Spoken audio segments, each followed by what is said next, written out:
Hi everyone, मेरे channel IGNOU learner में आप सभी का स्वागत है।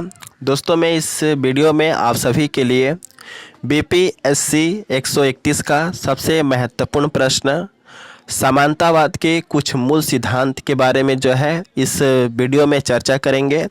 सो आप सभी से रिक्वेस्ट है कि आप इस प्रश्न को, इस वीडियो को पूरे अच्छे तरीके से समझें, जो भी मैं आंसर बताऊं, जिससे कि अगर एग्ज़ाम में यह प्रश्न आ जाता है तो इसका आंसर आप अच्छे तरीके से लिख सकें। ठीक है।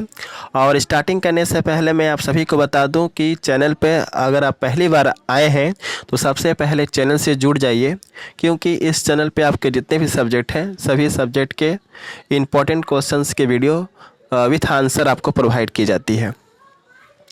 तो प्रश्न क्या आता है एग्ज़ाम में कि समानतावाद के कुछ मूल सिद्धांतों का विस्तृत वर्णन कीजिए।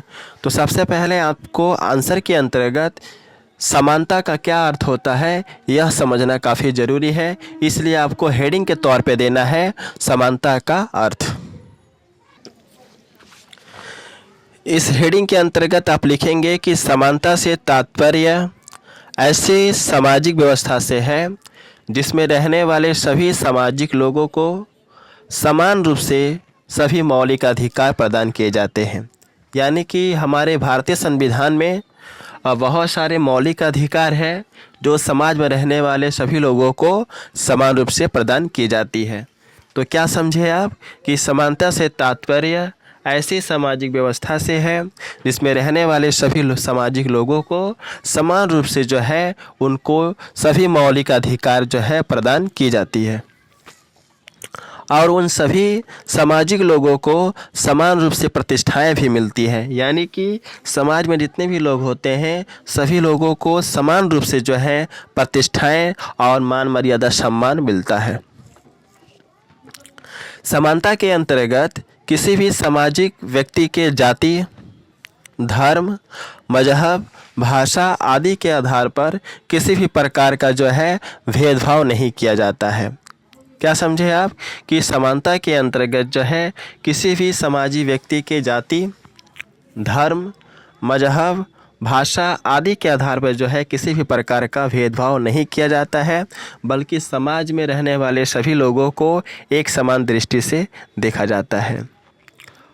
यानी कि समाज में बहुत सारे लोग रहते हैं जिनका जाति, धर्म, भाषा अलग अलग है, लेकिन समानता के अंतर्गत इन सभी अलग अलग भाषा बोलने वाले लोगों को, अलग अलग जाति के लोगों को जो है समान रूप से देखा जाता है।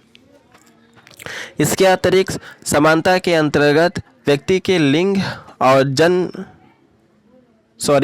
आपको लिखना है और उनके मौलिक अधिकारों को एक समान रूप से प्रदान करने की कोशिश की जाती है। यानी कि समाज में जितने भी लोग हैं उन सभी लोगों को जो है जो उनके मौलिक अधिकार है, जो उनका व्यक्तिगत मौलिक अधिकार होता है, उन सभी व्यक्तिगत मौलिक अधिकारों को समान रूप से प्रदान करने का कोशिश की जाती है। किसके अंतर्गत?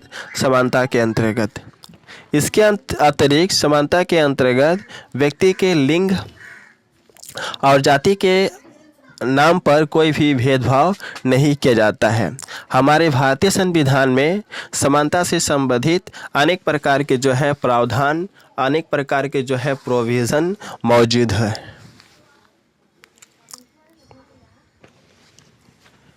इसके बाद आपको हेडिंग देना है और हेडिंग के तौर पे लिखना है समानता के कुछ मूल सिद्धांत।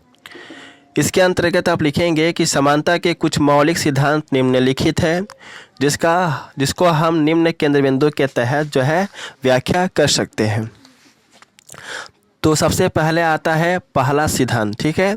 तो पहला सिद्धांत के अंतर्गत बहुत सारी बातें कही गई हैं, तो इसको हम 1 नंबर 2 नंबर करके लिखेंगे।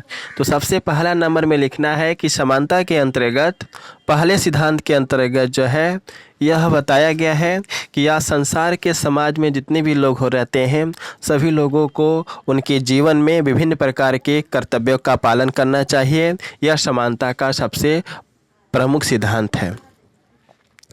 यानी कि समानता का पहला सिद्धांत के अंतर्गत यह बताया गया है कि समाज में जितने भी लोग रहते हैं उन सभी लोगों को जो है जीवन में विभिन्न प्रकार के कर्तव्यों का पालन करना उनका सबसे पहला सिद्धांत होना चाहिए। साथ ही साथ सभी सामाजिक लोगों को अपने सभी कर्तव्य के प्रति पूरी तरह से जो है तत्पर होना चाहिए। यह समानता का पहला सिद्धांत कहता है। इसके बाद आपको लिखना है कि इसके अतिरिक्त पहले सिद्धांत के अंतर्गत यह भी बताया गया है कि समाज में जितने भी व्यक्ति हैं सभी व्यक्ति के उनकी योग्यता के आधार पर ही विभिन्न प्रकार के संसाधनों का वितरण किया जाना चाहिए। ठीक है, तो संसाधनों का जो वितरण होना चाहिए किसके आधार पर होना चाहिए? व्यक्ति के योग्यता के आधार पर, व्यक्ति के कुशलता के आधार पर। अर्थात कहने का मतलब यह है कि आज हमारे समाज में अनेक प्रकार के लोग रहते हैं जिनके अंदर अलग अलग योग्यताएं होती हैं, लेकिन कुछ ऐसे व्यक्ति होते हैं जिनमें अच्छी योग्यताएं होने के बावजूद भी संसाधनों की कमी होने के कारण वह अपने जीवन में सफलता प्राप्त नहीं कर पाते हैं, बल्कि उन्हें हमेशा जीवन में असफलताओं का ही सामना करना पड़ता है। इसलिए समानता के पहले सिद्धांत के अंतर्गत यह बताया गया है कि इस समाज में जितने भी लोग हैं उन सभी लोगों को उनकी योग्यता के आधार पर ही, उनके गुणों के आधार पर ही संसाधनों का पूर्ण रूप से वितरण होना चाहिए, जिससे कि वह अपने जीवन में अच्छा मुकाम हासिल कर सके। साथ ही साथ यह भी बताया गया है कि व्यक्ति की क्षमता के आधार पर संसाधनों का वितरण होना चाहिए। इसके बाद हम हेडिंग देंगे और हेडिंग के तौर पे लिखेंगे दूसरा सिद्धांत। ठीक है, तो दूसरा सिद्धांत के अंतर्गत भी कुछ बातें कही गई हैं। दूसरे सिद्धांत के अंतर्गत आपको लिखना है कि जहां समानता के पहले सिद्धांत के अंतर्गत यह बताया गया है कि व्यक्ति को अपने जीवन में सभी कर्तव्य का पालन करना चाहिए और इसके अलावा संसाधनों का वितरण सामाजिक व्यक्ति की योग्यता के आधार पर ही होना चाहिए।